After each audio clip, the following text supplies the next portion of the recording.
or down. Jen Zampogna is a wife and mother of two. She's also director of operations for an organization that helps attorneys with substance abuse and mental health issues.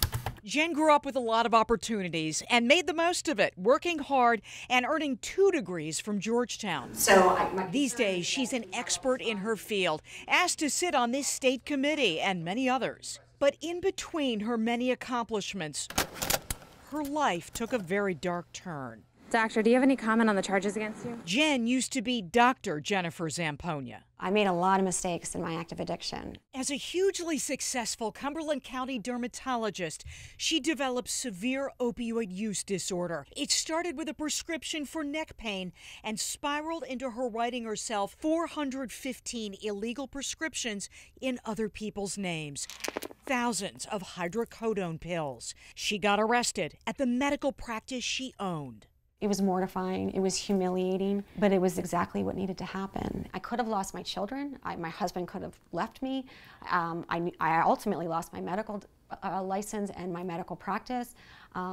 I thought I lost everything. I was hopeless, helpless, and so filled with shame and guilt. Police say Dr. Zampogna. That was 12 years ago. She was only 37. She pleaded guilty to 2 felonies and got probation. In recovery ever since, she's had to look back at how this happened. I remember where I was the first time I took that prescription pill. I felt like I put on a cape and that I was Superwoman. That was the first sign. There were times that I tried to stop on my own, for sure.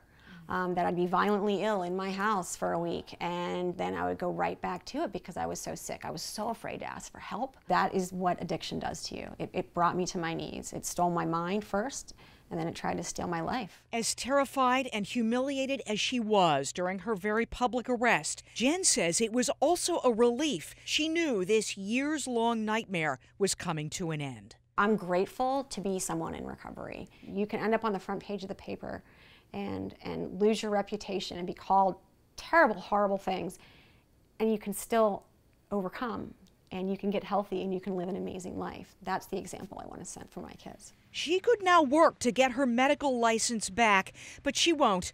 The new life she's built for herself is working just fine. My life before was great, but my life in active recovery is 1,000 times better.